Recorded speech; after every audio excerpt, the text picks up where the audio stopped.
और चलो इसी बीच एक बड़ी खबर आ रही है। दिल्ली के भारत मंडपम में एनडीए की बड़ी बैठक हो रही है। प्रधानमंत्री नरेंद्र मोदी की अध्यक्षता में बैठक हो रही है। एनडीए शासित राज्यों के सीएम और डिप्टी सीएम यहां पर मौजूद है। उत्तराखंड के मुख्यमंत्री पुष्कर सिंह धामी भी बैठक में मौजूद हैं। तो ये अहम जानकारी मिल रही है, जहां पर भारत मंडपम एक बैठक का आयोजन हो रहा है और इसमें प्रधानमंत्री मोदी बैठक की अध्यक्षता कर रहे हैं।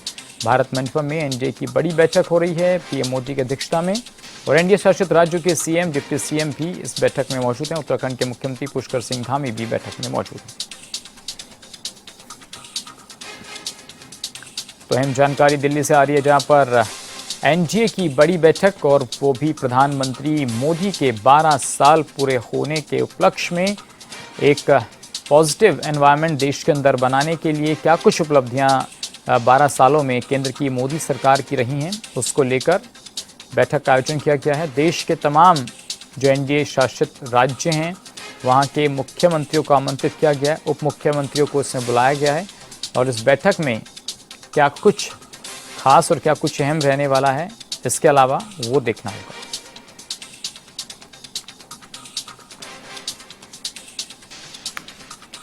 रिया हमारे सहयोगी हमारे साथ जुड़ गए हैं। रिया, बैठक में क्या तमाम मुख्यमंत्री पहुंच चुके हैं? बैठक शुरू हो गई है?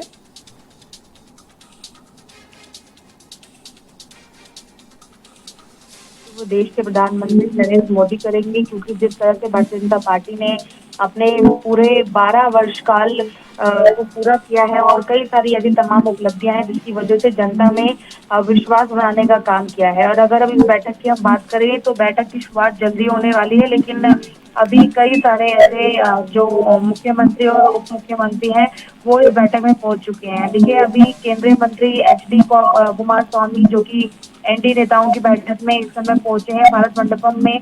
इसके अलावा केंद्रीय सड़क परिवहन राज्य मंत्री नितिन गडकरी जो है वो भी पहुंच चुके हैं, मध्य प्रदेश के मुख्यमंत्री मोहन यादव, और इसके अलावा केंद्रीय मंत्री जेपी नड्डा, और इसके साथ ही साथ में राजस्थान के जो मुख्यमंत्री हैं भजन लाल शर्मा।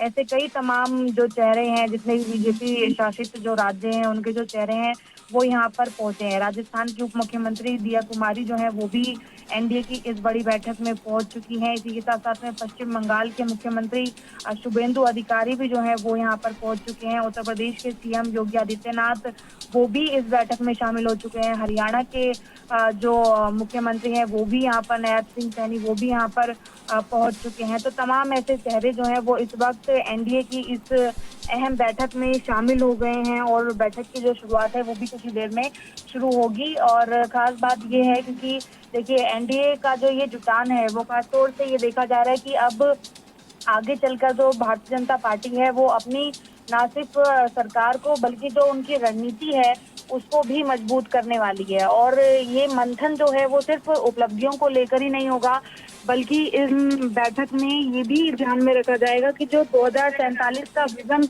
प्रधानमंत्री ने रखा है उसे किस तरह से पूरा करना है। क्योंकि बीजेपी का ये कहना है कि किसी भी तरह से जो विश्वास और विकास की बात भारतीय जनता पार्टी करती आई है उस पर सिर्फ चर्चा ही नहीं होनी चाहिए, बल्कि उसे हर राज्य में, जितने भी राज्यों में भारतीय जनता पार्टी की सरकार है, 127 राज्यों में, वो अब धरातल पर नजर भी आने चाहिए, दिखने भी चाहिए।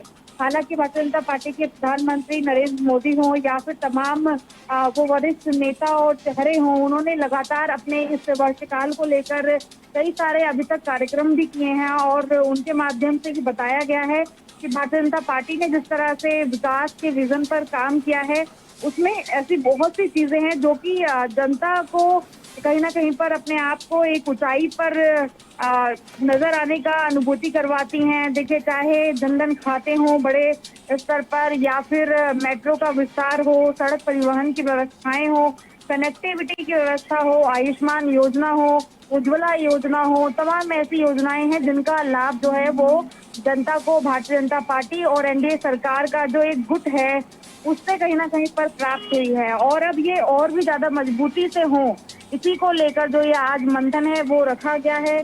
फिलहाल ये देखना होगा कि जब इतने बड़े स्तर पर तमाम जो चेहरे आज एनडीए की इस बैठक में पहुंचे हैं वो किस फैसले पर उतरते हैं, और जनता के लिए एक संशय भी बना हुआ है कि आखिर इस बैठक से उनके लिए क्या कुछ खास निकल कर आएगा।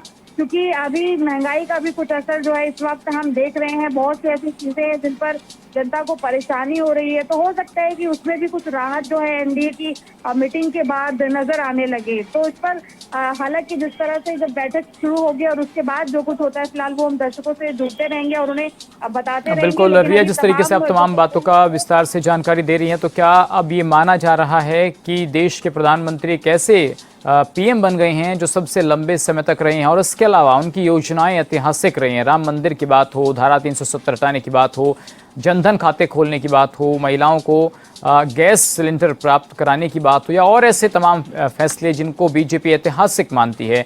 क्या अब इन मुख्यमंत्रियों के जरिए देश भर में तमाम चीजों का प्रचार प्रसार होगा? इस बैठक का मुख्य एजेंडा इसे माना जा सकता है? जी बिल्कुल, देखिए जिस तरह से देश के प्रधानमंत्री नरेंद्र मोदी ने एक रिकॉर्ड बनाया है और निर्वाचित प्रधानमंत्री के तौर पर जो उनका ये रिकॉर्ड है वो कहीं ना कहीं पर प्रशंसनीय माने जा रहा है। क्योंकि जितने भी मुख्यमंत्रियों को बुलाया गया है बीजेपी शासित प्रदेशों के, उनके बीच में अब जितनी भी उपलब्धियां हैं उन पर एक मंथन करके, और जैसे कि मैंने पहले भी बताया कि कई सारे ऐसे कार्यक्रम और आयोजनों के माध्यम से 5 जून से जो शुरुआत है वो कहीं ना कहीं पर बीजेपी के 12 वर्ष काल को लेकर हो गई है। लेकिन अब तक अगर हम बात करें प्रधानमंत्री नरेंद्र मोदी के इस रिकॉर्ड की, तो वो भी कहीं ना कहीं पर इस बैठक का हिस्सा है।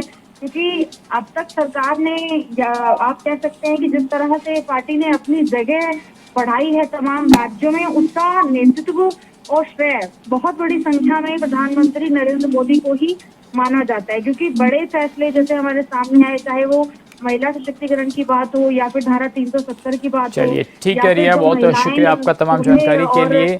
आप नजरें बनाए रखिएगा, फिर आपसे अपडेट लेंगे।